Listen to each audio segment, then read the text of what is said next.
Welcome to the Boneyard with Steve Robertson. As always, I am your good friend and host, Steve Robertson. Here on the Thursday edition of The Yard, this serves as your Friday show, we'll be covering a ball game tomorrow morning. And wanted to preview the weekend, so we're going to record the show, pack a bag, and hit the road to Arlington, Texas to be your eyes and ears as the Bulldogs have their first big test of the season. And excited to go.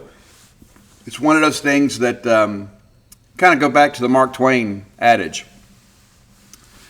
Man that finds a job that he loves never works a day in his life. So it doesn't feel like work. It does require a lot of windshield time, which is good.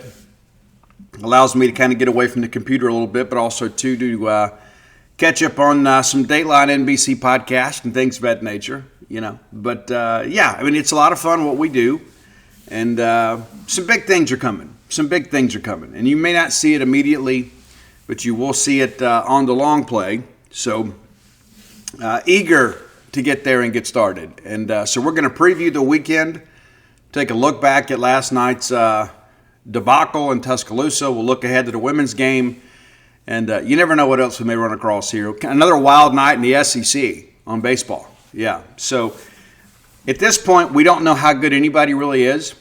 But we do have a pretty good idea about some teams that are off to a poor start, some teams out there that kind of appear to be kind of hanging by a thread. We're not in either of those categories, but we're going to get a good idea of what we look like this weekend. Now, if we go up there and win 2, that's not a guarantee that we're going to Omaha. If we win 3, it's no guarantee that we're going to win an AFL championship. And if we win 1, it doesn't mean we're a bad team, right? The reality of it is we're going to learn a lot this weekend. Quality opponents every day. So we'll break that down here in our first segment of the show, kind of let you know what to expect. If you're a genespage.com subscriber, and you certainly should be, the pitching preview for Friday's game for Arizona State's already up. And I'm also scheduled to interview Coach Willie Bloomquist, the head coach at Arizona State, later this afternoon. We'll have that up for you, VIP feature at genespage.com this evening once I get settled. But you'll be well prepared for our game against Arizona State. That's 11 a.m. on Friday at Globe Life Field. And while we're down there, I'll do my best to interview the other head coaches on site at the conclusion of their games, and we'll have that information for you as well. A lot of work, but that's what you guys pay us for, right? We're not just there to get a free hot dog and go to the ball game. That's not why we're there. Some people may be motivated in our industry just to be close. We want to give you the best coverage available anywhere, and we do on a daily basis.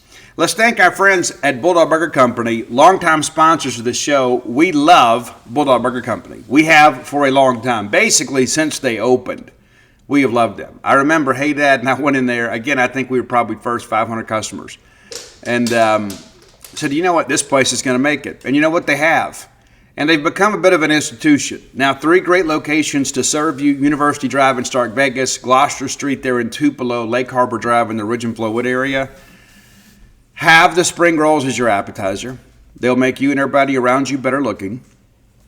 Find your own favorites. If you're a newbie to Bulldog Burger Company, start with the Bulldog. You can't go wrong. Like if that's the only hamburger you ever ate the rest of your life, like every time you wanted a burger, you ate that one, you would live life and live it more abundantly. But I kind of favor the pimentology, add bacon. I think it puts a little hair on your chest. I think it makes you feel alive. That's just my feeling. But there may be other things that excite you there. If you're not feeling like a burger and everybody else is, let me encourage you to get that BLT salad. It's one of the ways I've kept my girlish figure all these years. I like it grilled. You may like it fried. I'm not judging you, but whatever salad I get it doused in ranch dressing. I'm from South Mississippi. It's a requirement. And when you get ready to go, maybe put that order in for that shake to go, and you can ride that ride home with a smile. Bulldog Burger Company, the place where people go to meet. M-E-A-T. Okay, let's jump right into it.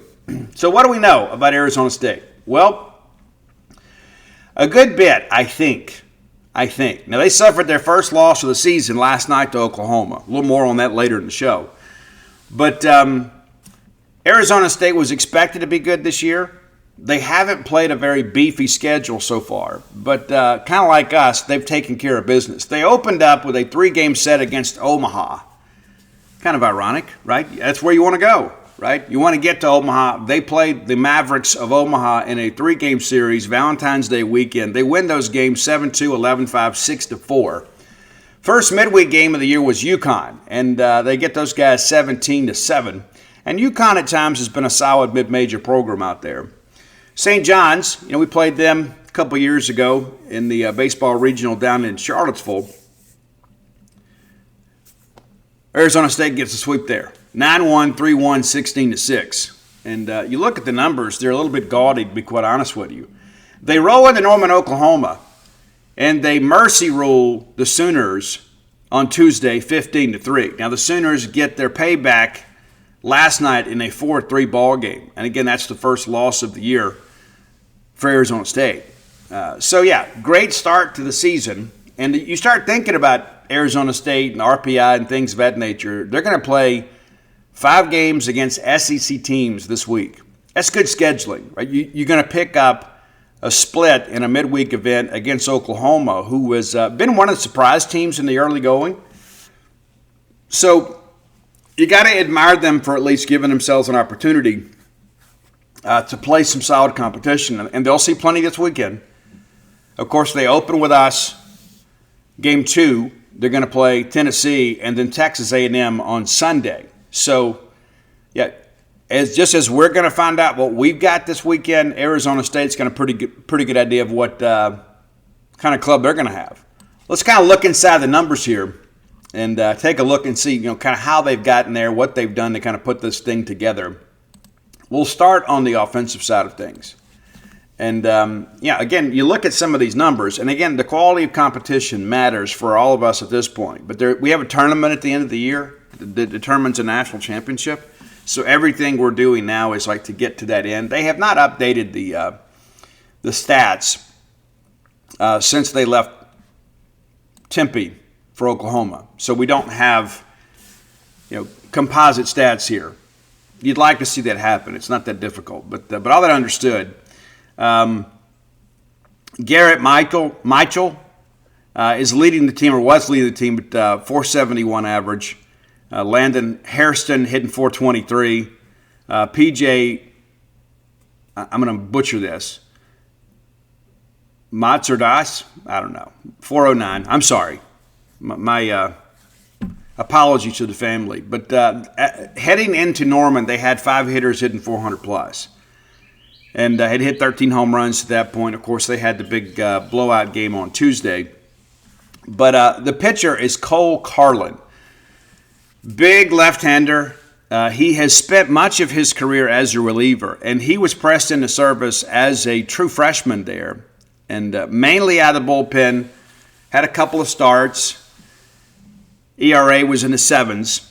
But this year, he is a starter full-time. Last year, he was basically a closer, late relieving guy. They have transitioned him to a starting role.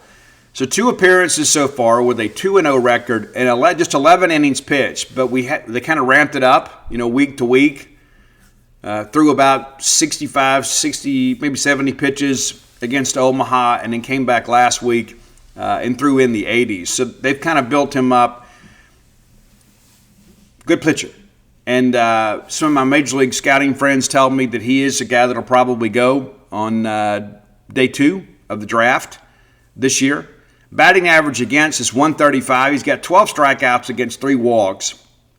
He's allowed 5 hits this year, both of them solo home runs.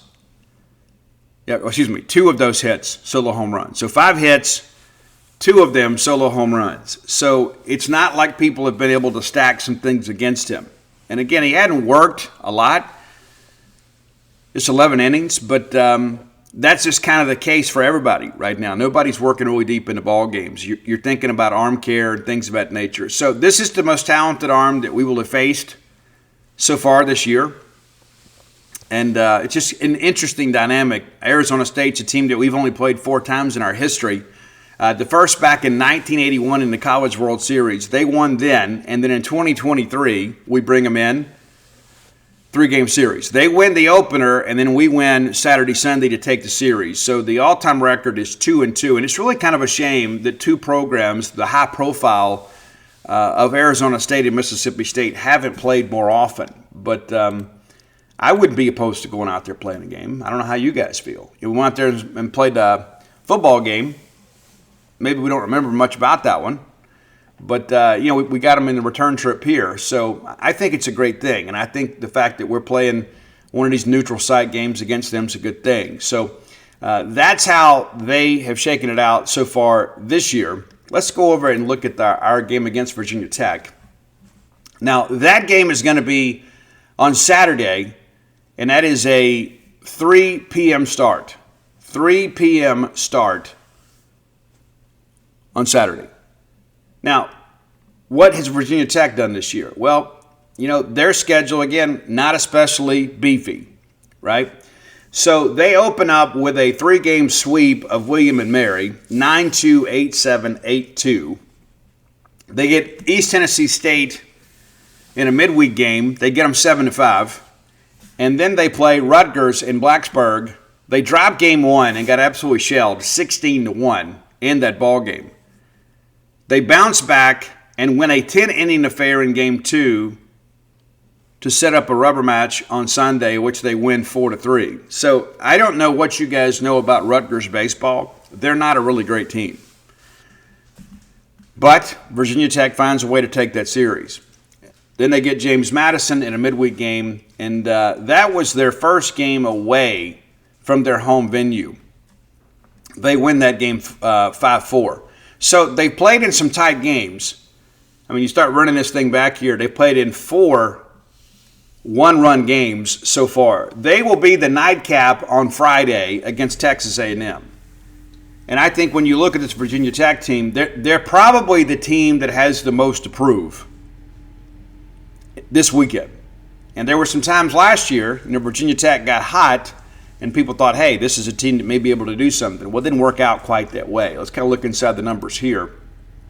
And again, we'll have your preview and hopefully coaching interview after the game Friday, and we'll have that ready to go for you late Friday night, early Saturday morning. But Sam Grube leads the team with a .444 batting average. Got a couple of tanks, 5 walks, and struck out just 4 times. I know that's early, but anytime that you've got guys walking more than they strike out, that's a great benefit. Anderson French, good eye for the baseball too. 10 walks against just 6 strikeouts, and he's hitting .333. He's appeared in 6 games and got 5 starts under his belt. Ethan Ball is obviously another guy you need to know. .379 batting average, a couple of tanks. Hadn't been a great run producer, but he struck out 11 times against 3 walks. But that's a guy that can do some damage, but a guy too that's got some swing and miss in his game. But when you begin to look at the full numbers here, they've hit 8 home runs as a team. And, the air's a little thick this time of year. So that's something to kind of watch. But, we'll just kind of see how it plays out. They have not announced their weekend rotation at the time of recording this show. But we could probably kind of piece this thing together just a little bit, just because of the fact that you and I have the gift of Al Gore's internet. We do. Yeah, we do. So you go back to game 2 against Bill and Mary, and you would think a technical college would have a place that the internet runs pretty well. Or you would think. Brody Rowe started that game. In week 2, it was a little bit different. They went back to Stieg, right-handed pitcher, Griffin Stieg, and I suspect that's who we see. Brody Rowe threw in the James Madison game. But Stieg, again, that's the guy that was expected to be the game 2 starter as the season began. We'll have once we get an announcement, we'll begin work on the preview for that, for Saturday. But he's a guy last year that went 3-2, had 13 appearances, 13 starts. He's an experienced guy. Threw 51 innings last year, allowed 54, so a little over a hit per. 27 earned runs, 13 walks against 48 strikeouts. And so we'll probably see the righty. We'll see a lefty today, probably see the righty against Virginia Tech. But it's just an interesting dynamic, ACC, and you feel like, too, assuming we keep Valenkas where we are, he should know these guys. You would think, right? He should know these guys. But, I think they're a team that has a little bit something to prove. And this is their first games played out of the state of Virginia. Much like us. Yeah, we haven't left Starkville, Mississippi. So it's going to be a new environment for them, a new environment for us. And it's one of those things, too, like I like these tournaments because they set up kind of unique matchups for us. And we'll have previews of all that stuff as we get deeper into the weekend. We'll keep prepared for this. But, again, we talk extensively about strength of schedule and things like that. I would say of the teams going in there, nobody's had a great non-conference schedule to start. But this is one of the weaker ones. But, hey, at the end of the day, players got to go play games. And they've won 3 in a row. And so I'm sure they have some confidence, too, and eager to find out what they can expect when Mississippi State takes the field against them. And, again, that's a reminder, too, that's the afternoon game on Saturday. So 3 p.m., and it's going to be on Flow Sports. And we write the articles. We say it on the show. We put it on Twitter. And inevitably, game time, hey, it's not showing up on the ESPN app. You're absolutely correct. It is not going to be on the ESPN app. Every time that we go play these tournaments like that, it's through Flow Sports. It is. I don't like it, but it is. But that's where you can help us a little bit, in the Facebook groups especially. People just read headlines and they don't go read articles, and it doesn't matter what we do or the university puts out. Inevitably, people fall into their old habits and they think, oh, I got to pay to watch this. I'm telling you today, so you're not surprised at 11 o'clock on Friday, you're going to have to pay per view if you want to watch the weekend ball games. That's important to understand. That's how it works. So don't be surprised and all of a sudden you're so excited to watch the game and you can't get it because you got to sign up, and what's it, $20 for the weekend? You got to decide what's important to you, okay? You know what your entertainment dollar will get you, but it is not going to be on your ESPN app, period. It's not going to be there. All right, looking ahead to UCLA. And it's interesting, too. They may be the team with the worst record. Number 1 team in the country, 6-2 on the year. And I think UCLA is great. But at the beginning of the year, I begin to kind of wonder, are they really number 1 team in the country? And now that we're a couple weeks into this thing, I ask myself, are they really the number 1 team in the country? Well, I don't know that the early returns suggest that they are. They open up winning a series against UC San Diego. They drop the Sunday game 8-7. They get Tulane in a midweek game, 13-5. And then they get that pretty good series against TCU. And TCU, obviously, ranked in the top 10 at the time. Well, UCLA sweeps them, including a mercy ruling in Game 3. Didn't give up a lot of runs either. And then they get beat by San Diego State in a midweek game 4-3. So, a pretty loud series win against TCU. And again, I don't know how good TCU is.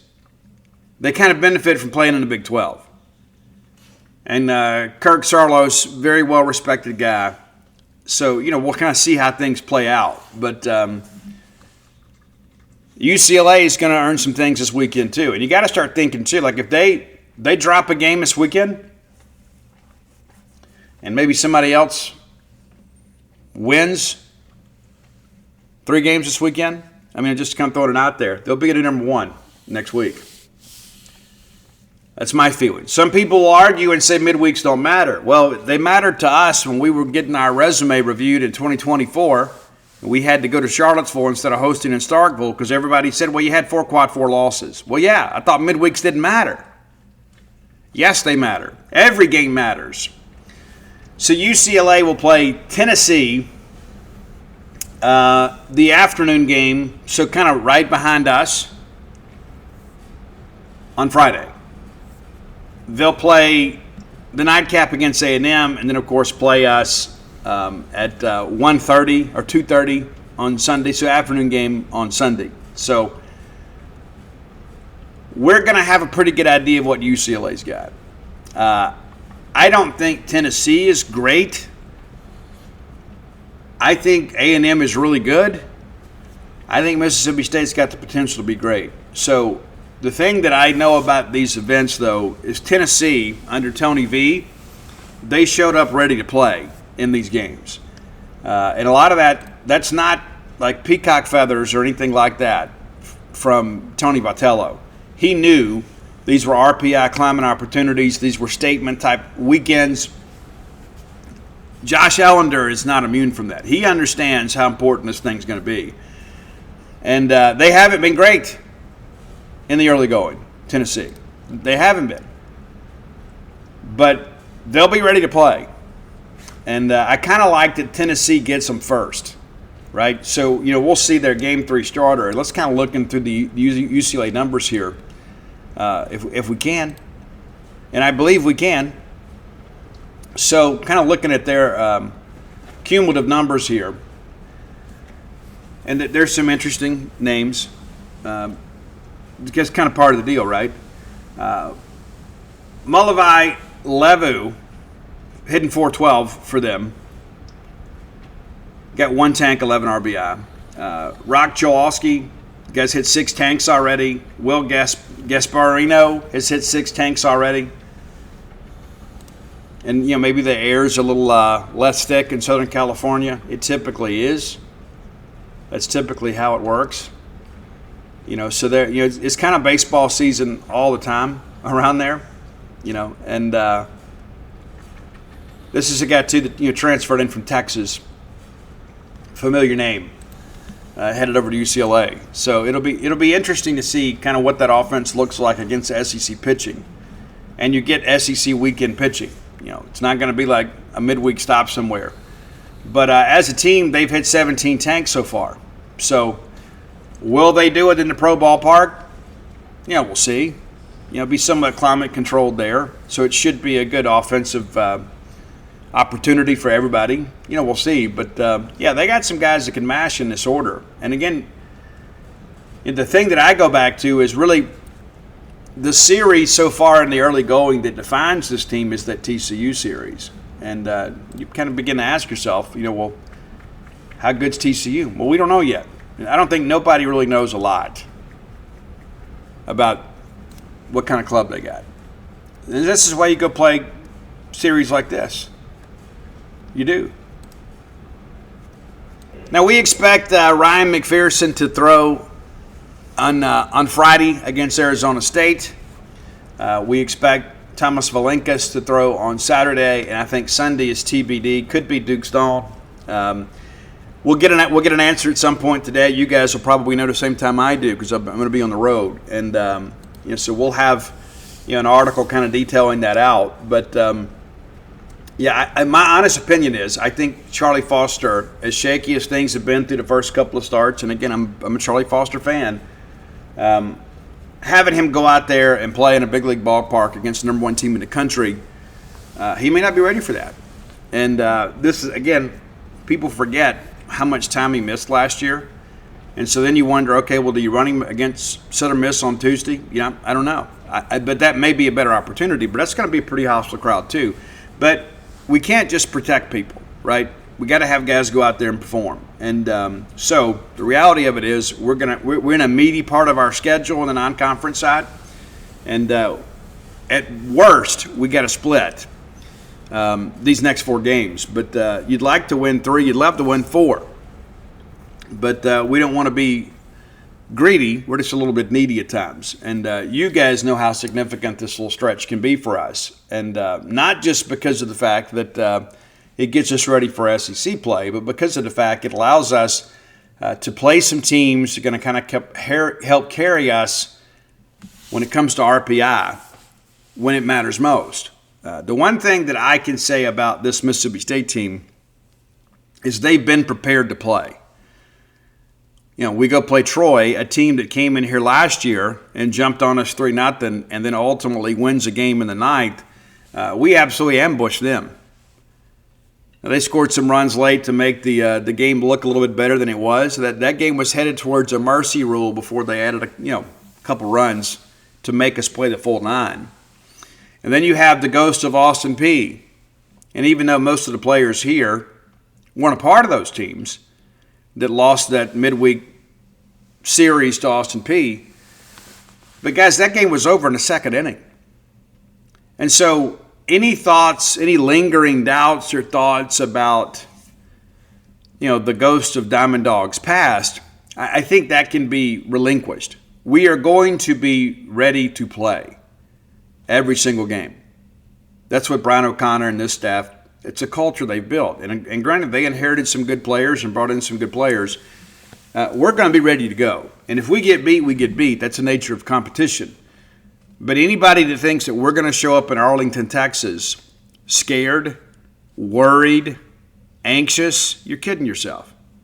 Our guys can't wait to get there. Play in a big league ballpark, and this is a team that believes in itself. And when you begin to think about like Ryan McPherson, you guys aren't around him, so you don't know. That kid's incredibly competitive. Thomas Valenka's incredibly competitive. And as Brian O'Connor told you, every time he's gone out there to take him out, it's almost been a fist fight, right? Those guys obviously are playing for something bigger next year, right? Next year, they'll get a chance to go play in the pros. Next summer, right? They're not draft eligible now. Not being draft eligible until next year. So we're going to run out the best pitchers that these teams have seen to date. At least the 1-2 punch will be. We'll figure out Sunday, right? But you should have some confidence of Mississippi State going out there and playing well this weekend. And if you look, offensively, like what we've done, you kind of begin to wonder, well, what does everybody else look like? How does everybody stack up, in these baseball stats? And again, it's such a small sample size. It's tough to really kind of get a great understanding of where everybody sits. But there's a couple things I'll throw out there at you just because it's all we have at this point, right? I mean, it's like people are like, well, you can't tell anything from that. But, these are the numbers that we're going to use later in the year. But Mississippi State right now, 18th in the country in batting average. 18th. And so we start thinking about the teams that are going to be a part of this weekend. Mississippi State is the best offensive team on the SEC side of this bracket. Arizona State is 13th in the country in hitting at 350. We play them, right? But Tennessee, Texas A&M, they don't have the offensive resume that Mississippi State does. Mississippi State, again, 18th in the country. And I really, technically, if you did the math on this, it would be probably closer to the 15th or so, 14th maybe, because there's some teams that are even. Like we're tied with UNLV at 341. And then right ahead of us, Virginia and Clemson have identical 345 record, batting average. And so my point in all of this is that even though it's a small sample size and these numbers lag a little bit, Mississippi State is one of the best offenses in the country, as we expected. So they have to play us too, right? We get so caught up in, they're this and they're that. Can you imagine the anxiety that's going through their pitchers' minds as they begin to think about, we got to go face this Mississippi State offense? It's one of the best in the country. Bulldogs are tied for the national lead in doubles. So it's not just a bunch of punch and Judy stuff. We're finding gaps. That's how it is. Now, home run numbers hadn't been great, but doubles turn into home runs. Now there's going to be some teams, obviously, like Arizona State, UCLA, that have hit some home runs. They've also benefited from some drier and warmer weather. So everything comes out in a wash. But the reminder to some of our fans, Mississippi State is a national brand in baseball. So those kids from Arizona State, Virginia Tech, UCLA, they understand as much as we understand how significant these games are. We're going to get their best shot. But if you think that we're going to be scared of them, you're kidding yourself. All right, time for today's Close with Blair Player of the Day, brought to you by Blair Chandler, my friend, your friend, our collective friend in the mortgage industry. Blair's been doing it 25 years plus. He knows how to be your advocate with underwriting and give you the best chance of approval when so many others can't, because he knows the game. You need somebody to kind of hold your hand through this. Blair's number is 601-500-2344. 601-500-2344. We've had several Boneyard listeners that have closed loans with Blair and given us rave reviews. I wouldn't do business with people that didn't do a good job for my listeners. And I've had so many people that have said, Steve, thanks so much for making Blair available to us, putting him on the ladder of awareness when we've needed some help, whether it's buying a home, refinancing a home, getting some cash out. All of that is important. But the reality of it is you never know when life's going to throw you a curveball, whether it's a job change, a relationship change. Let Blair do some of the heavy lifting for you and get his expertise and know-how on your side. Make the dream of home ownership come true for yourself. Get off the hamster wheel of renting. Plant some roots somewhere. Begin to build some generational wealth. So whether it's your first home, your next home, or your retirement home, or perhaps that game day condo, which may be more affordable than you think, Blair Chandler, the only name to know at closewithblair.com. Well, we're going to forecast a player to watch this weekend. My player to watch this weekend is Bryce Chance. I think Bryce Chance will not be impacted by the stage. I think Bryce Chance is a guy that's used to playing against SEC pitchers.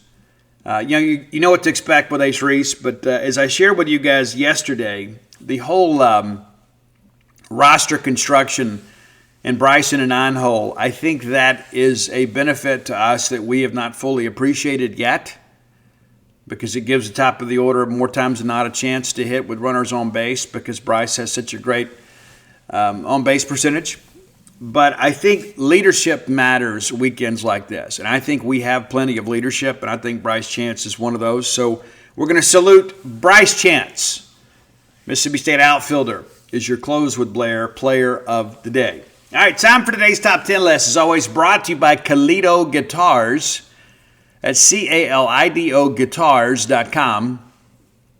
There's a lot to figure out when it comes to setting up your rig. How do you want things? What do you want the pedal board to look like? Do you want a tube amp or not? I don't know. But the one thing I do know is that when I have questions about guitars, whether it's buying guitars, setting up guitars, buying new equipment, making sure that I got things that are compatible, things that sound the way I want them to sound, I listen to the experts at Calido Guitars. I couldn't be happier with my Steve Vai signature model. It's a guitar I've wanted, since the Yankee Rose video in the mid-'80s. Ever since I've known who Steve Vai was. I've loved his style.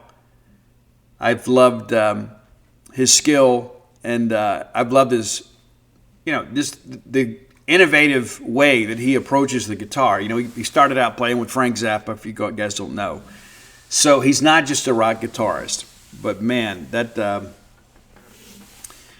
Love and Warfare album our Passion and Warfare album is incredible. But all that understood, you need to make your own guitar dreams come true, and you can do so through Calido Guitars. Whether you're looking for a new rig, and you can find it, could be a beginner acoustic guitar, electric, classical, maybe an intermediate, maybe it's time to upgrade. Or perhaps you're a professional and you're looking for the cream of the crop, you can find it at CalidoGuitars.com. Gig bags, cases, accessories, everything you need to be a better player other than the practice time. They provide everything but that. Now, you may not be a guitar player. Maybe you're a banjo player. Maybe you're a ukulele player. They specialize in guitars, but they are a stringed instrument store. You can find everything you need there. It is your Mississippi State guitar shop. owned and operated by Mississippi State people. You love that, right?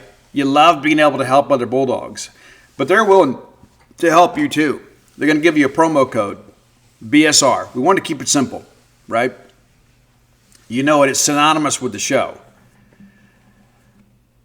That promo code gets you 10% off their already low price. That gets you no shipping. That gets you no sales tax unless you live in the great state of Texas. And then they're going to make a 5% donation to the Bulldog Excellence Fund based on your purchase price. I mean, what are you waiting for?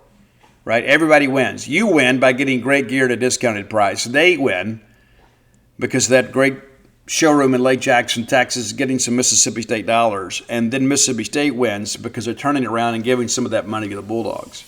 What a great incentive for you to do business with them. Be sure and check them out today at KalitoGuitars.com. All right, you guys may have heard, and I've gotten a couple of messages from people asking me if I'm going to go to Biloxi and see Shinedown. I don't know yet. I haven't even looked at dates yet. And I know you got to act fast when Shinedown's coming to town because everybody loves them. But Shinedown's got a brand new album. Their 8th studio album will be out in about 3 months, May 29th, 2026. Again, they've already released a few songs because everybody, that's what we do now, right?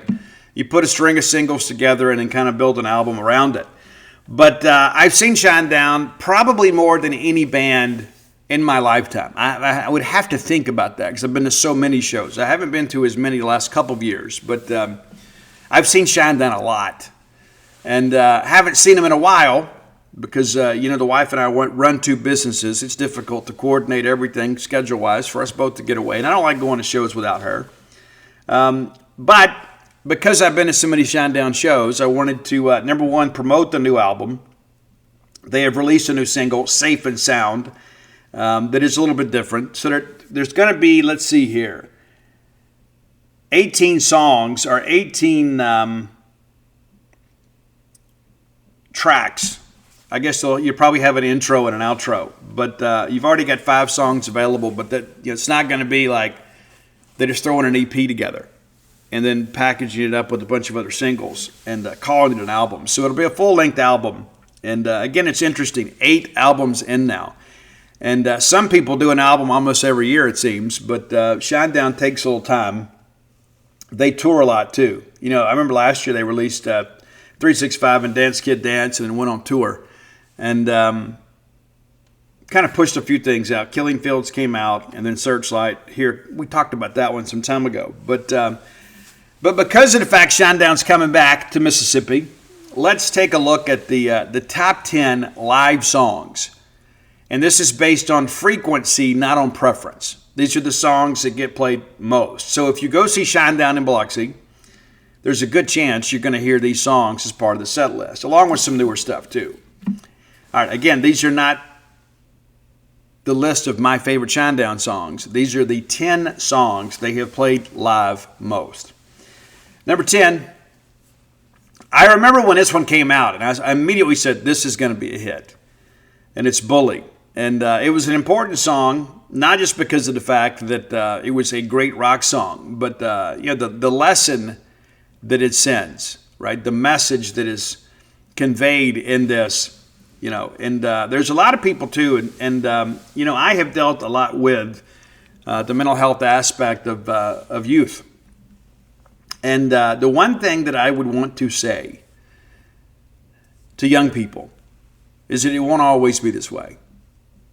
No matter what you're dealing with, good, bad, or indifferent, all things change. But there are some people out there that are dealing with things that are very difficult.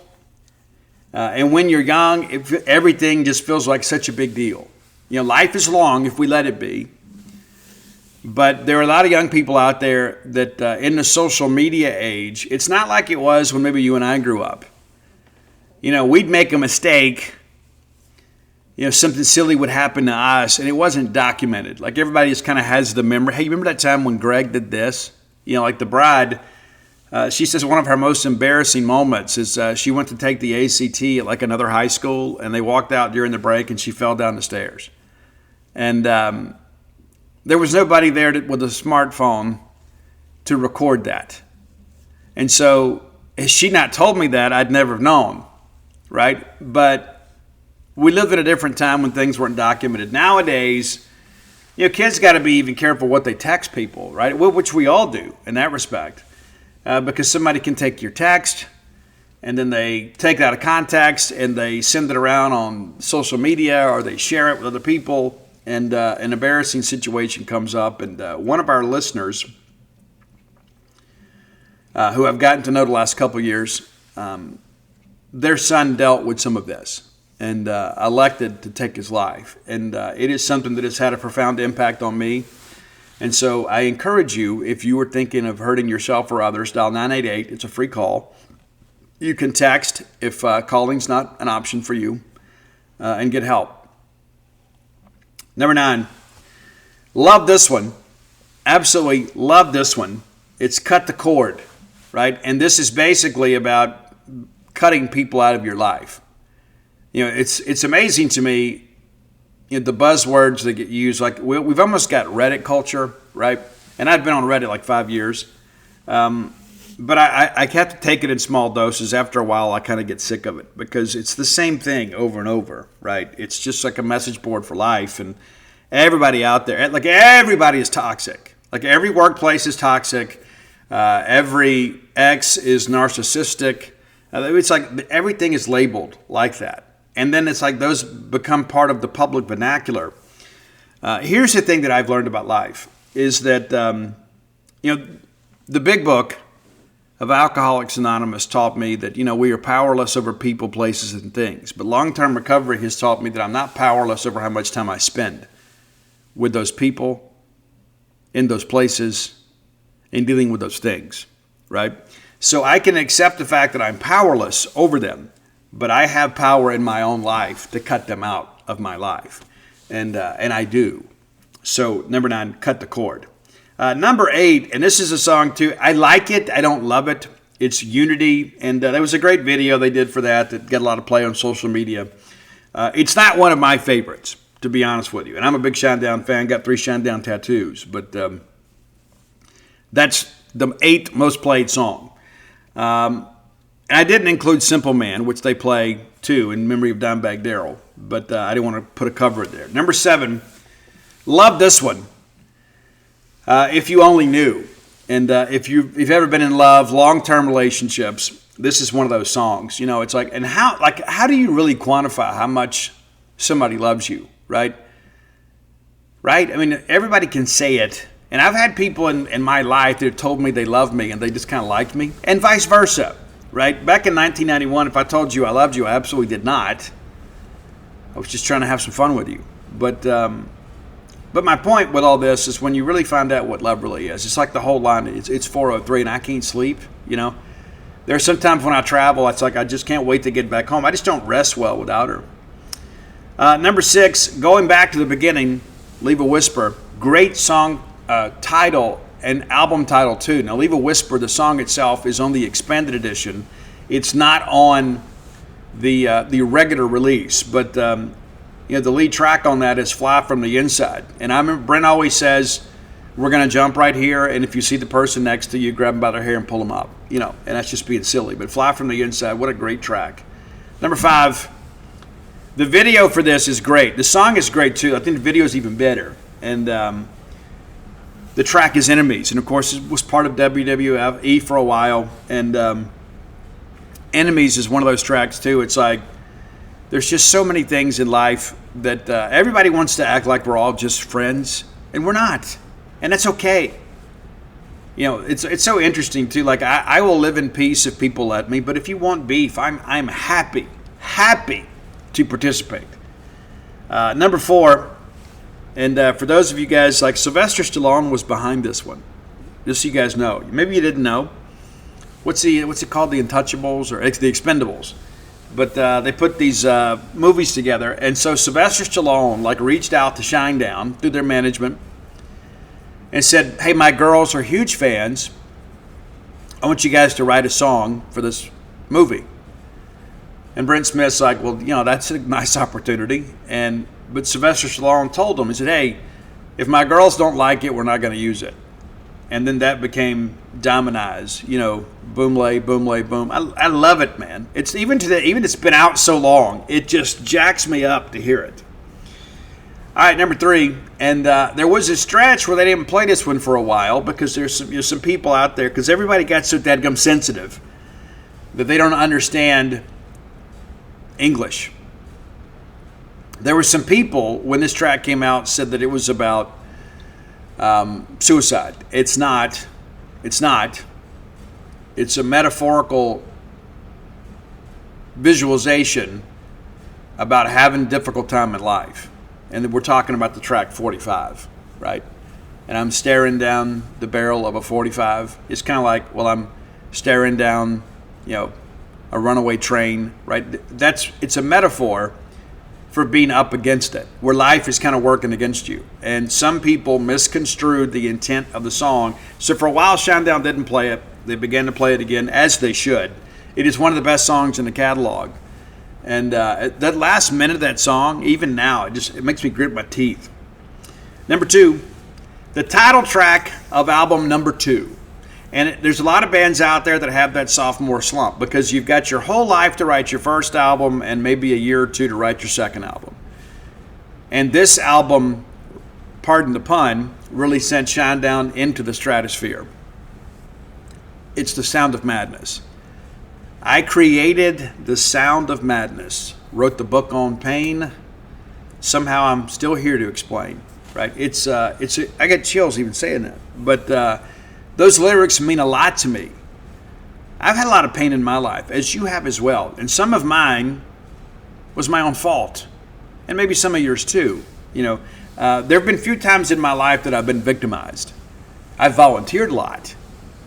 But I've rarely been victimized. But I have been. There have been times that things have happened to me that are not of my own making, And I'm a firm believer in you reap what you sow, And I believe you put good things out in the world, you get them back. But that's not absolute.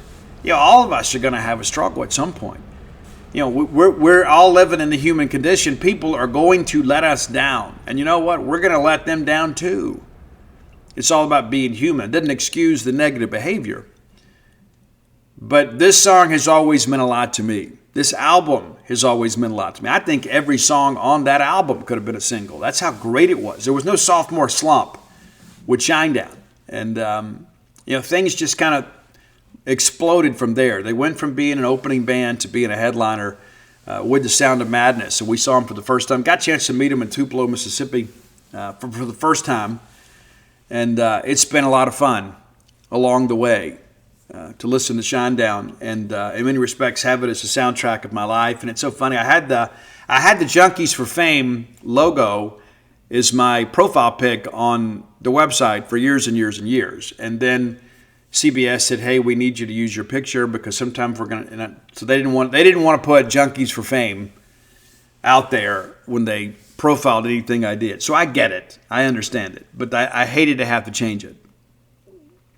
Number 1, though. And it's probably the gateway Shinedown song for many of you because it was a top 40 hit. And it's Second Chance. And Brent Smith, even to this day, when he does interviews about this song, he gets emotional because he talks about how his life changed. And his mom had told him, "I want you to get out of here because if you don't get out of here, you're going to die here. And I don't want that for you. I want you to go chase your dreams." And he goes, to this day, his parents are the biggest fans of the band. And the song is about them,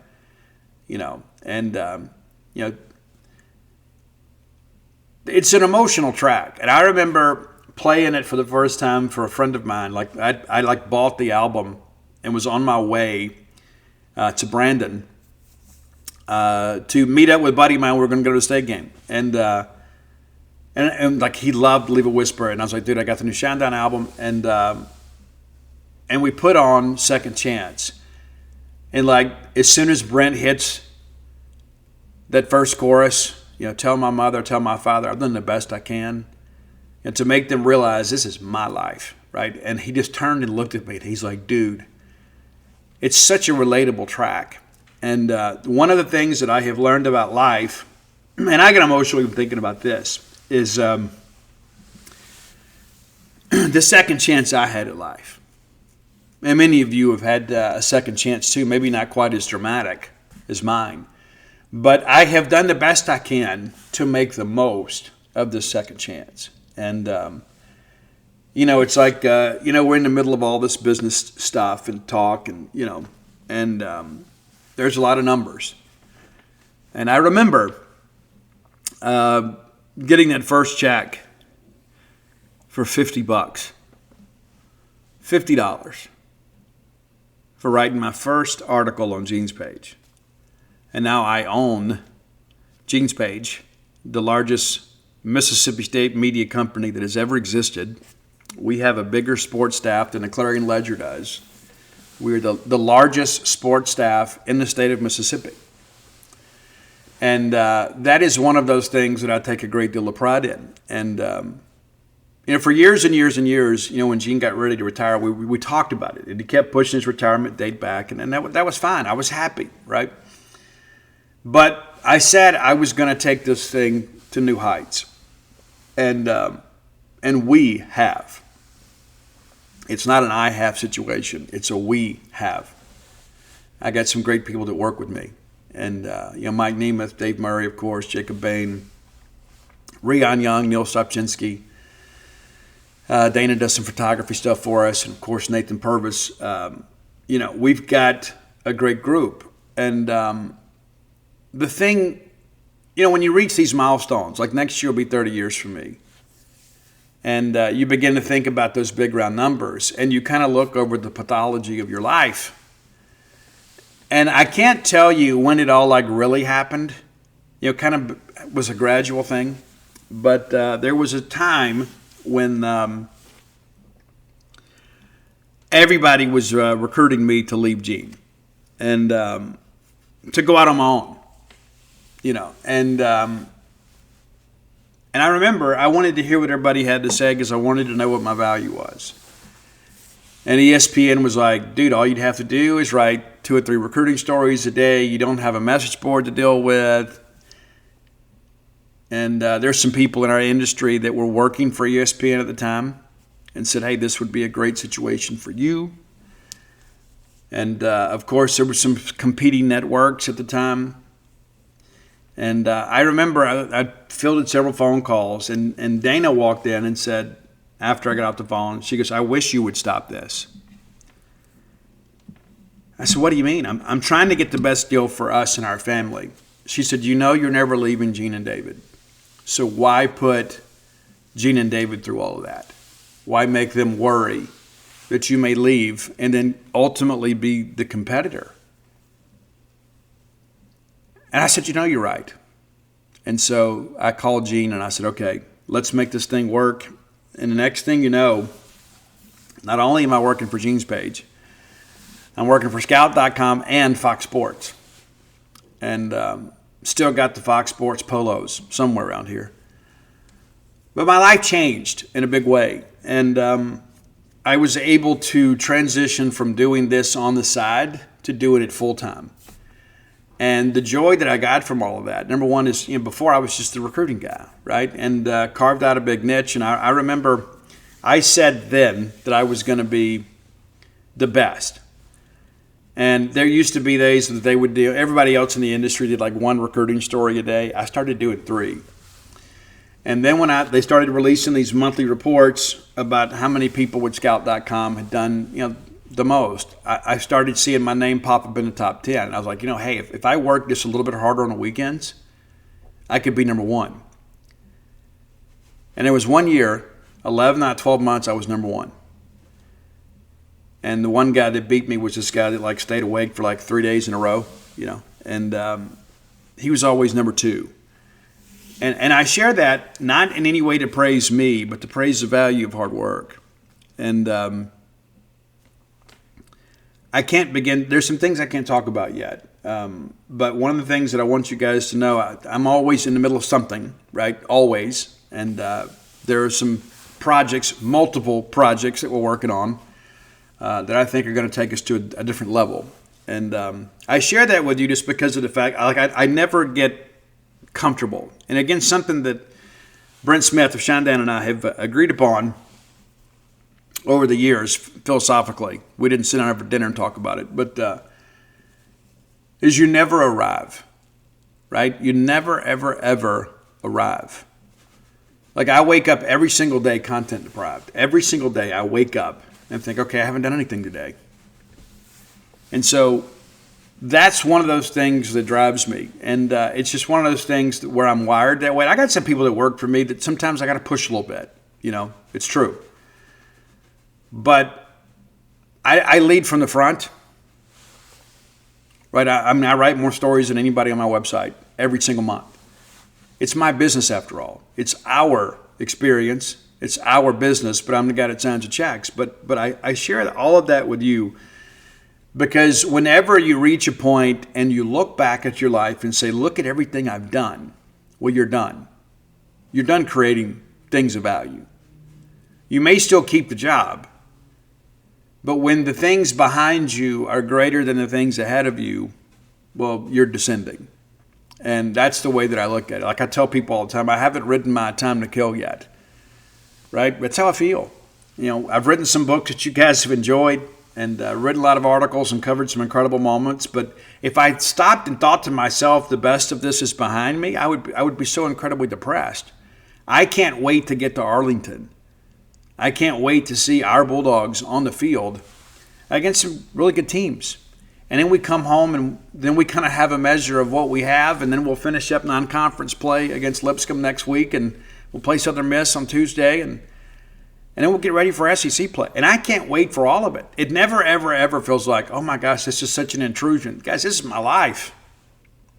All day, every day. It's a life that I've chosen, and I'm so blessed to be where I am.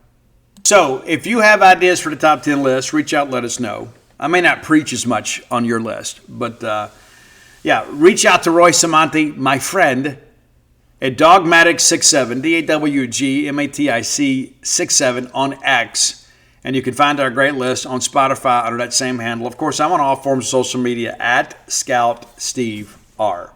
All right, next segment of the show brought to you by Campus Book Mart, a Starkvillian institution. Man, we love Campus Book Mart. And why? Well, because they have the things we want. Simple as that, right? We want more Mississippi State merchandise. You can't go wrong by doing right. And doing right is buying more Mississippi State merch. We want to rep the brand. We're proud to be Bulldogs in good times and in bad, right? We're proud to be a part of this family. And one of the best ways to signify your inclusion in the Bulldog family is to wear some Mississippi State merch. And you can find the best selection of Mississippi State merchandise at Campus Book Mart. Stop by and see their smiling faces next time you're in Starkville. I get a complimentary hug when I go. Maybe it's just me. I'm very huggable. It's true. I've learned this over the years. But the quality of service there unsurpassed. It's like coming home. Yeah, it is. They're happy to see you. They're happy to serve you. If you can't make it to town, or maybe you don't need the hug, I think you do, but maybe you don't. You can visit them at campusbookmart.net, courtesy of Al Gore's Internet. Use promo code BSR. That gets you free shipping on all orders over $75. Any order less than $75, absolutely incomplete. And again, if you've got a Mississippi State graduate in your family coming up soon, go ahead and buy that diploma frame.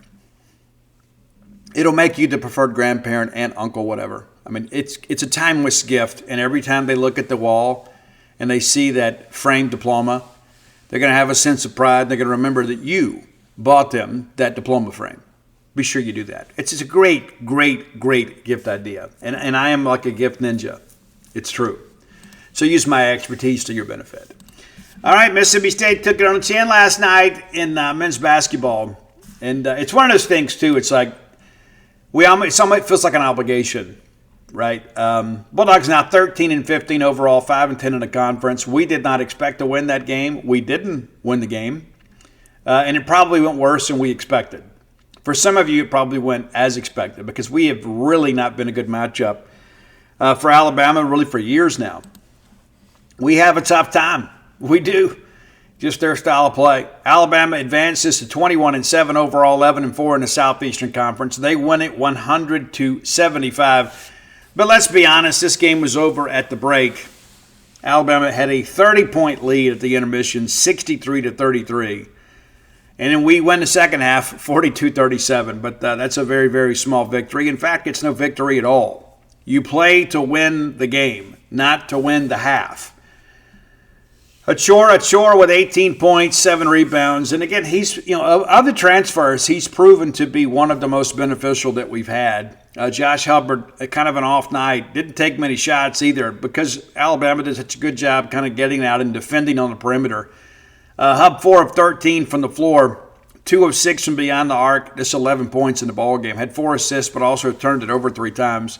Jaden Epps, 8 points, 5 boards. He was 3 of 12.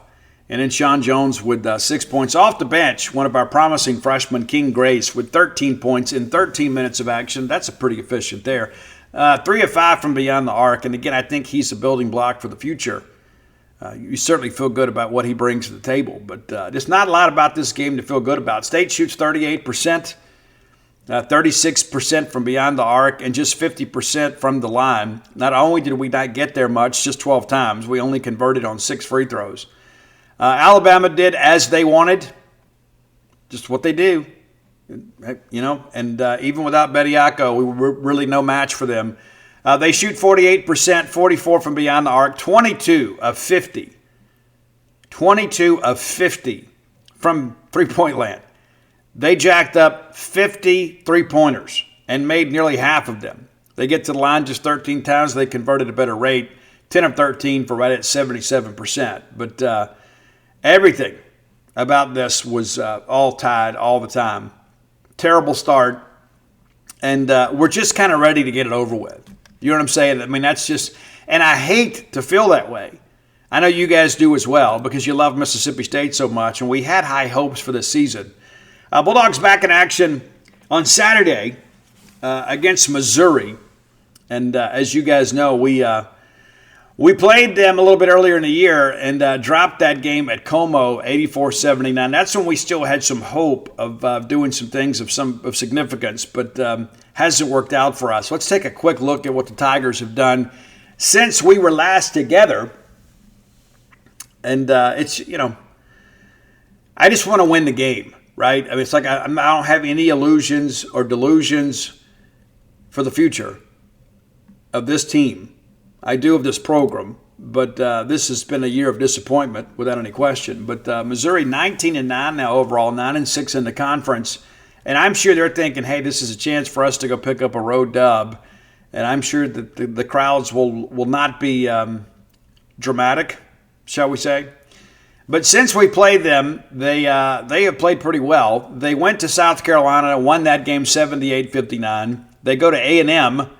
And win down there 86-85, and you know how good A&M has been this year. That's a big win. They lose to Texas at home, kind of a significant deal there. They get Vandy 81-80, and then lose in Bud Walton 94-86. They beat Tennessee, who was ranked 22nd at the time, 73-69, and now they're headed to Humphrey Coliseum. And so it's been a pretty good run for them as they've made, some solid strides forward and towards the NCAA tournament. We'll look at some numbers here. Just look at conference stuff, just because that's what matters most this time of year. But, from a team standpoint, they're good. Averaging 80 points a game in SEC play, giving up 75, shooting almost 50%. Yeah, that'll get it done. 35% from beyond the arc. They've actually been outshot by their opponents, barely, but a little bit. Rebounding has been a strength. Maybe not a dramatic one, but pulling down almost 4 more boards a game. And that leads to more points, obviously. They've surpassed the 1,000 rebound total in SEC play. Handed out 14.5 assists, giving up 13. They turn it over 12.1 times a game. Their opponents just 11 in SEC play. So -1 there for Missouri as a team. They will pick your pocket a little bit, but about as often as they give it up. 99 blocks for them too. So a lot of numbers, kind of consistent with what you see in their overall stuff. But I thought I clicked that tab. I guess I didn't. But, it's about 77 points in SEC play. They've been outscored in SEC play by about a point a game because they had a couple of big blowouts like the one against Texas. But in 47%. Let's look inside some individual numbers here so we can kind of move on. There's no point in us belaboring the point. And this dog of a season, we'll just kind of call it for what it is. Mark Mitchell has started off 15 SEC games for them, 17.7 points a game. Jaden Stone pitching at 14.5. T.O. Barrett, 11.9. And Trent Pierce with 10.7. So 4 players averaging double figures in Southeastern Conference play. And 2 of those are just part-time starters. Sean Phillips is another full-time starter, just about 7 points a game. So we're going to have to get out and play well. But the reality of it is, like all of you, there's just not a lot of hope, for the remainder of this season. And State with just 3 regular season games left, and then we get into the SEC tournament. And we have enjoyed filling out a bracket with our name in it in recent years, and we won't get a chance to do that this year unless there's just an absolute miracle. On the women's side of things, the ladies will play tonight, as you guys are well aware. They're still somewhat a bubble team, 18-10 overall, 5-9 in the conference. We really hope to be at least 7-9 in the conference. It's a great power conference, but to be closer to 500 gives you a better chance. And, of course, a regular season finale is going to be LSU. A great LSU team. Maybe not as great as they have been, but good. So we're going to take on Texas A&M tonight on the road in College Station. So hopefully we can get some things done there. And it's the senior night for them, so it'll be an emotional night. They'll be ready to play. Just kind of how things are. They haven't been great this year. They've been good at times. That's just kind of that's life and times in the SEC. Just kind of figuring this thing out, But it's a game we got to win. And we've put ourselves in a situation where everything feels like a must-win now. A&M, if I can get this pulled up here, it's some of these websites, these team websites, are so convoluted. All right, Aggies are just 12-11 on the year, 5 of 9 in conference play. They've won 3 straight, though. So we're kind of catching them at a time when they're playing their best basketball. And just kind of looking back, non-conference schedule, not great. And, of course, they stacked up some wins against A&M Corpus Christi and Tarleton State. Nice win for them at Kansas State. Anytime you can go into a Power 4 arena and come out with a win, that's a great one. They go to Hawaii for the North Shore Classic and knock off VCU. They lose to UT Arlington by 1. Bounce back to beat Colorado in that same event. And then they get Georgia Tech in the SEC ACC Challenge. They lose to West Virginia. They get Prairie View. And you get an SEC play. Oklahoma gets them by 22. They go to Georgia, lose in overtime, so it's an 0-2 start. They bounce back to beat Florida, and then Vandy gets them by 40. They go to Texas and get beat 80-35. LSU gets them 98-54. So you start thinking, hey, this thing's going south in a hurry. Well, they go to Missouri, lose there. Go to Oklahoma, get beat 85-58. South Carolina, that the margin of victory there wasn't as bad as some others, so maybe that feels like a win to them. They get beat 71-56 in that ball game. They beat Alabama and then lose to Kentucky. They beat Auburn. Just about everybody has. They go to Thompson Bowling and they win at Tennessee 82-74. That was a big one. They bounce back to get Arkansas, who hadn't beat anybody in the league, 78-57. And now here we are. So 3-game winning streak for them, and averaging right around 80, 81 points a game, and giving up 65. Something like that. So, again, quality of competition matters, but that's a pretty loud win to go to Tennessee and win up there. Look inside the numbers here. Kind of get you figured out here so you can get prepared for those of you watching the game tonight. And we'll just do conference play for them if this website will cooperate with us, just because that's what matters most this time of years. This area prior, 15.6 points a game. Fatmata Janae, 12.4 points a game. And from there, it's just kind of a mixed bag, right? They've been fairly consistent in conference play, starting 4 players, and then they've kind of just worked it around matchup-wise with some others. But, it's an interesting game for us, but it's a game we got to win. They're averaging overall, averaging right at 66 points a game, giving up right at 69, and that's nice. So getting outscored this year by about 3 per. They shoot right at 28% from beyond the arc and 38% overall. I was thinking that's weird. Rebounding has basically just been 6 one way, half a dozen the other. They're getting out rebounded by about a board a game. They're getting team basketball has favored their opponents. They turn it over more than their opponents, but just barely. They do get a hand more on steals a little bit more. They get their shots blocked at greater regularity, greater frequency, I guess we could say. But those numbers are indicative of a team that struggled, and they have. But again, they're probably playing their best basketball of the SEC schedule at this point. So we got to find a way to get it done to keep our bubble hopes alive. And then again, you never know what could happen. But it's a 7 o'clock tip tonight. You can watch it on the SEC Network Plus. For those that love to watch everything and just kind of cheer for the logo. Final segment of the show brought to you by the Stark Vegas Clubhouse, the best place to stay in the Golden Triangle, bar none, especially when you're bringing a large group to town, and you should. We've done it, had a great time. We hope to do it again at some point. It's one of those things, too, everybody in my family still kind of talks about that. Remember how much fun we had when we did this? And it's not just the venue, it's the company, right? And when you can get everybody under one roof, share meals, share that in-between time, man, you love it, right? I mean, you just love the chance to spend quality time with the people you love. Nothing matters more than that. As I've shared with you guys many, many times, when your final day gets here, it's not going to be all your work friends gathering around your bed. It's going to be the people that are going to be totally devastated by your passing. So we need to invest as much time as we can into people that matter most. And so I encourage you, basically implore you, make some plans. Make plans to spend time at the Stark Vegas Clubhouse. Now, Google the Stark Vegas Clubhouse. When you do, you'll have the opportunity, of course, to kind of peruse their Facebook page and look at all the amenities available to you and your guest. The full-service kitchen, the wet bar, the back porch area, the fire pit area, plenty of parking. Plenty. That's an underrated amenity. It's the old renovated country club out past the Highlands. So they're used to accommodating a lot of people. So maybe you want to do a baby shower and then have like your best friend stay over for the weekend. That's great. Wedding shower, bridal shower, whatever. Bachelor party. Whatever you want to do, you can do it. Just be respectful of the neighbors out there.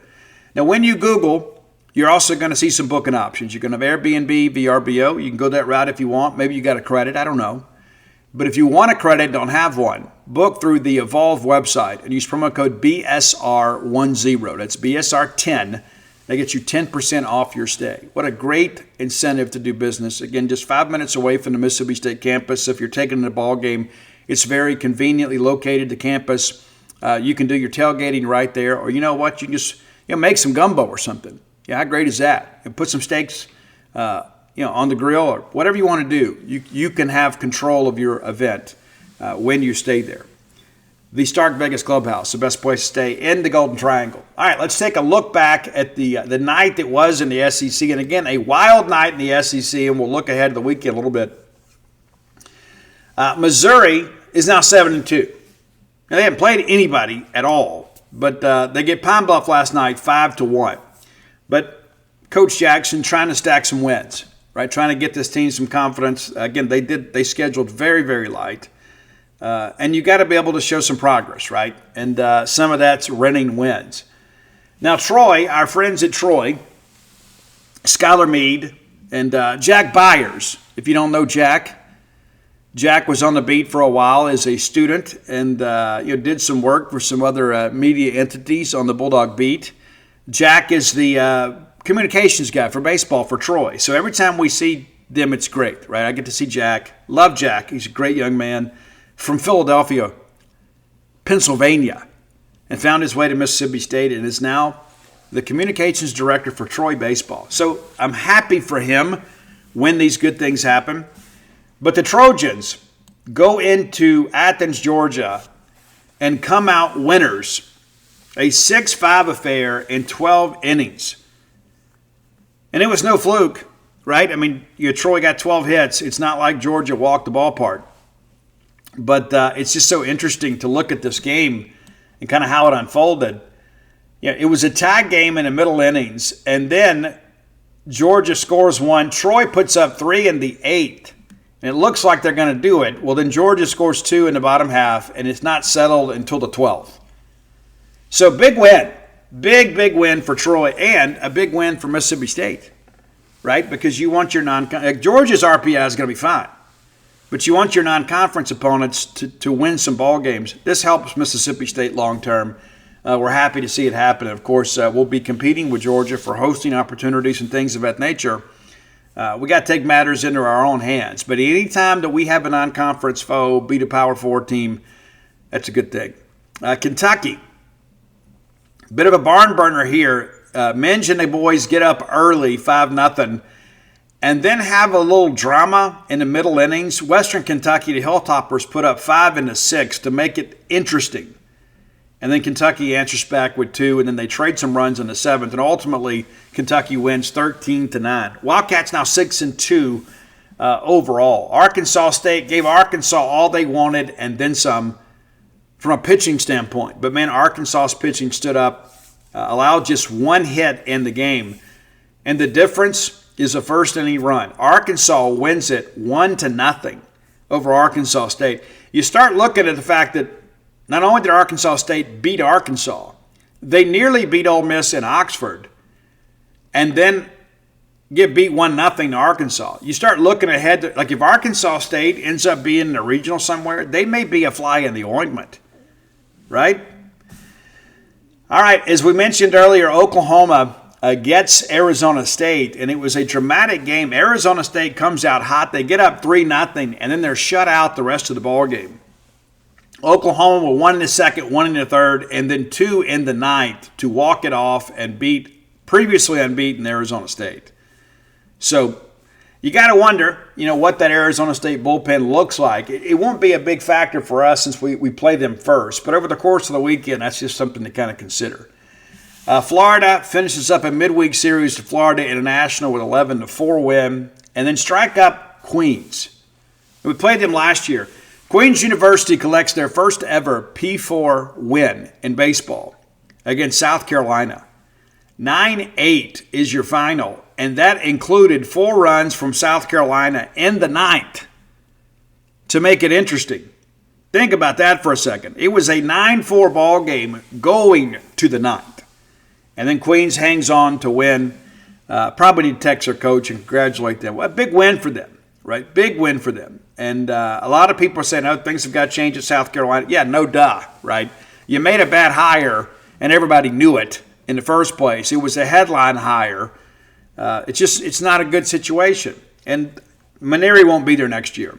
I think Skylar Meade from Troy, if I'm South Carolina, that's the guy I hire, right? Because he's used to not having a ton of NIL. And, of course, rev share-wise in South Carolina, they're allocating a lot of resources for women's basketball. So a lot of sitting P4 coaches are like, I'm not doing that.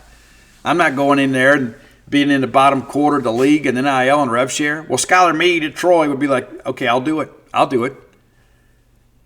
Your evaluations have got to matter. But, so we expect a coaching change there. Really not any question about it. But congratulations to Queens. We nearly were able to congratulate West Georgia. Auburn's offensive struggles are baffling to me. I don't understand. Right? You have the great weekend, and then you come out here and lay an egg against West Georgia. West Georgia is 1-8. Auburn had to walk them off in the 9th to win 4-3. And to play at the plate, my initial thought, because what happens is Auburn takes the ball the other way, and the lead run scores easily. The second one, there is a play at the plate, and I'm sure they reviewed it. I thought he was out at first. Then I went back and looked, kind of slowed it down, and it looks like the right call was made. But yeah, Auburn is 7-1, but man, you talk about a flimsy 7-1. You walk off Georgia, West Georgia, and you had to hold off Youngstown State in a couple 2-1 ball games. They got to figure out what's going on offensively at Auburn. They have to. So, again, wild weekend in the SEC ahead of us, but man, the midweeks have been brutal. There are no games on the SEC slate tonight. But it all kind of gets underway on Friday. As you guys are well aware, we're in the little tournament thing there. Let me see if we can't make this a little bit easier to deal with here. So, yeah, we'll see. All right, so Oakland will be at Georgia. And I've already run down, what's going to be like at Globe Life. St. John's is at Kentucky. St. John's 1-6. So you feel like Kentucky should be able to handle that one. UT Arlington is at Arkansas. And I don't know what to make of Arkansas. I know they can pitch it, but, man, their offense is so hot and cold. Ole Miss will play Baylor. This is going to be out in Houston on Friday. Vandy and UC Irvine played out in Vegas. Part of an event, right? Gonzaga will be at Oklahoma. That should be a series the Sooners can take. Florida and Miami will meet in Coral Gables. That's a top 20 matchup. Number 10, Florida. Number 17, Miami. Clemson and South Carolina will play. Clemson's undefeated, 8-0, number 15 in the country. And I don't know how much you jump up from sweeping South Carolina, but I suspect that'll be the case. North Dakota State will be at Missouri. Again, Tigers trying to stack up some wins everywhere they can get them. Nebraska will be at Auburn. Alabama will play Iowa in their first game out in Frisco at Riders Field. Dartmouth is at LSU. I don't want to hear any talk about non-conference scheduling from anybody. Anybody. Texas and Coastal will play, but Coastal is going to be down a couple of starters. And I understand, too, that their closer is also iffy, right? Got a rib cage injury or something like that. And then Virginia Tech will play Texas A&M. Now, pushing to Saturday, of course, with so many of us playing neutral site games, there's going to be some changes, right? Because, Tennessee will play Arizona State. Ole Miss will play Ohio State. Some big-name schools, but not big-name programs. Northeastern and LSU, of course, we talked about, they hadn't won a game, which is crazy. But Northeastern and Dartmouth are playing that 4-game series at LSU. And, we'll play Virginia Tech, obviously. Alabama will play Oregon State out in Frisco. That could be an interesting weekend for Alabama.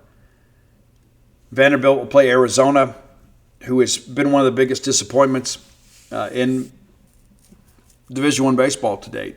UCLA will play A&M, as we discussed earlier. And then Texas will play Baylor. And as we push into Sunday, if this is a college baseball bonanza, for all of you that love college baseball, you just want to sit around this weekend and just kind of vegetate and watch college baseball. There's going to be plenty of good games on. Ole Miss will get Coastal on Sunday. Tennessee, of course, gets Virginia Tech. Vanderbilt will get Oregon. And again, Waz wasn't a candidate for our job. I don't care what anybody else says. And then the Dartmouth LSU thing, and Northeastern continues. But Texas will play Ohio State that afternoon.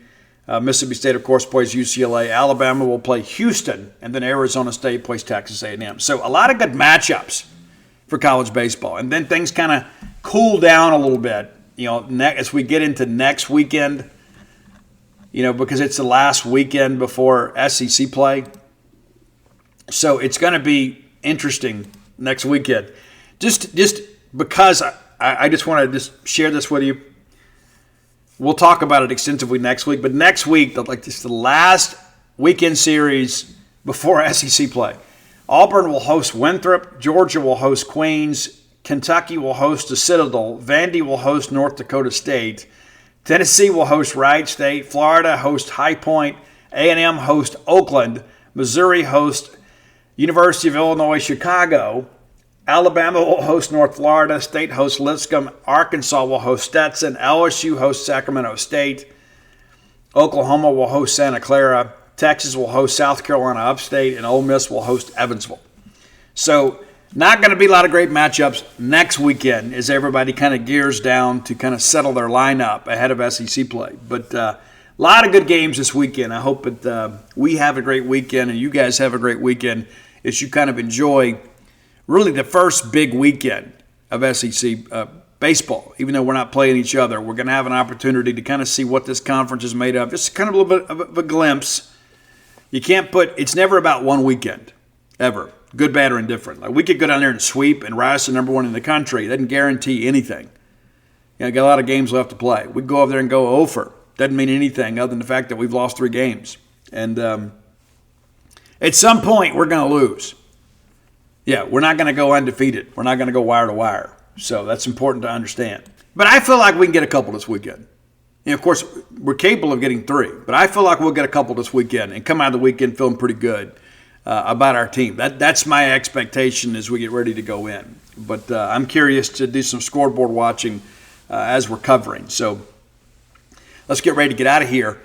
If you hadn't done so, go to dutynoblebook.com and you can get signed copies of all of my sports titles, plus the personal memoir, When the Bottom Falls. Of course, that's Flim Flam, Stark Villains, Alpha Dogs, Dog Pile, and The Dude, which everybody needs Dog Pile and The Dude, right? Come float with us at True Rest Float Spa of Starkville. You can dial 662-268-7601. Speak directly to my lovely wife, Dana. And she can answer any questions you have about floating or anything that you need to know about scheduling or just if it could be a good fit for you. It's been one of the game changers in my life. It's done so much for my anxiety and all these little aches and pains you get in middle age. We've helped many others. We may be able to help you too. And again, be sure and check that out. And then come join us over at genespage.com, the premier Mississippi State media company out there doing it at a high level. And Mike Nemeth and I both will be out in Globe Life Field. And, of course, we'll have staff back here to handle the basketball side of things. And but it's a travel day. And, we covet your prayers for travel mercies and all that kind of stuff. But, Ruby's ready to go. Got the oil change, tires rotated. There's just so much in life to feel good about.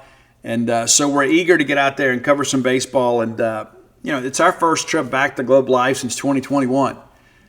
We went out there and we were the only SEC team to lose. Remember that? Ole Miss swept their weekend. Arkansas swept their weekend. I remember some Ole Miss people, like in my mention, said, hey, who was the most impressive team you saw this weekend? I said, Arkansas. And then they thought, oh, you're just being a hater. Well, then, of course, Arkansas goes on to win the SEC and got upset in the tournament, right?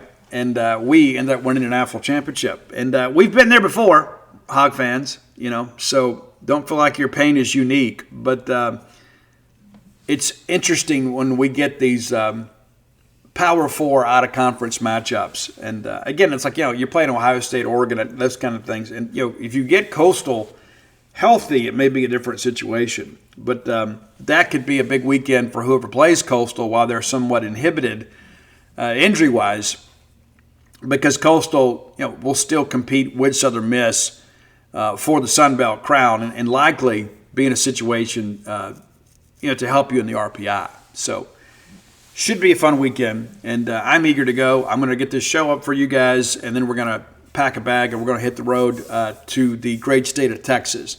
You guys be safe, be careful, and love on each other. Spread as much kindness in the world as you possibly can. The world needs more of that. We need all we can possibly get. And we'll see you next week. But until next time, let's all live our lives in a way we make more friends than enemies, and people can see a difference in the way we live.